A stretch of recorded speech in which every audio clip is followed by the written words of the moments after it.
We took a few days off. 6 people, 4 cars, the Alps, no plan. We also had Ruslan with us. Ruslan is a man of particular tastes.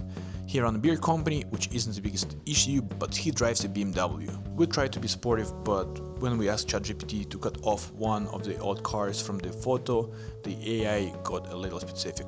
Coming from different countries, we all met in Innsbruck. Some people had never met each other before. But does it really matter when everyone knows the first rule of car trip? Rule 1. Wash before driving. Which leads with Rule 2. Wash after driving. Rule 3. That one wasn't planned, but the passing cars had fun.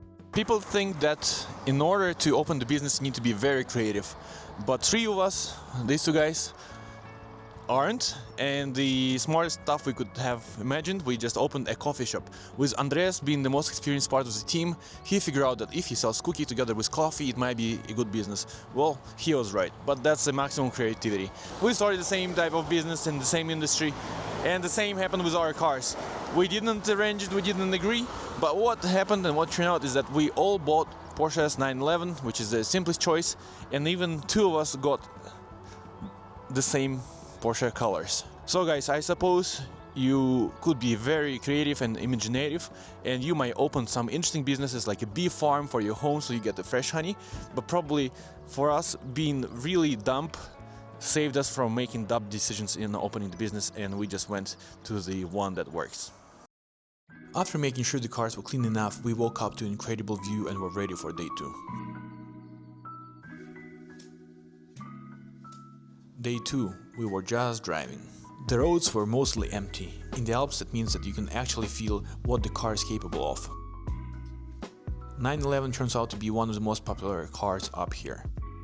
We kept passing identical convoys. We chose to see this as a validation that some of us made the right life choices. Meanwhile, Ruslan drove past 10 Ferraris without making eye contact.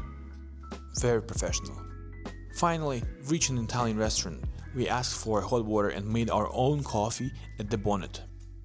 In Italy that felt like the most dangerous part of the journey, but this wasn't the only rule we broke.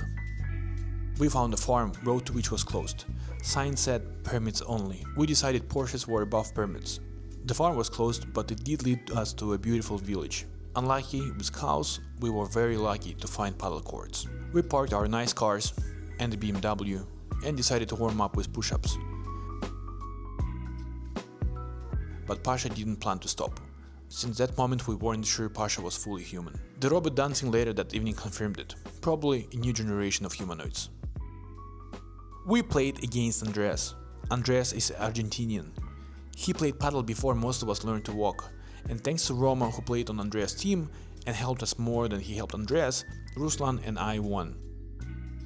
We don't talk about this anymore. Paddle balls weren't the only one flying that day. At 2,000 meters above the sea level, at the end of May, nobody planned to snowball either, especially Pasha.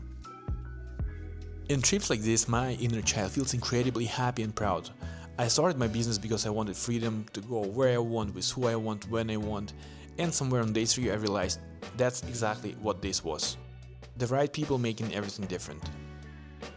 On the last morning, when we were all still together, we found a proper farm, with cheese, salami, tiramisu, panna cotta, prosecco, views of the mountains, views of the cars, and the BMW.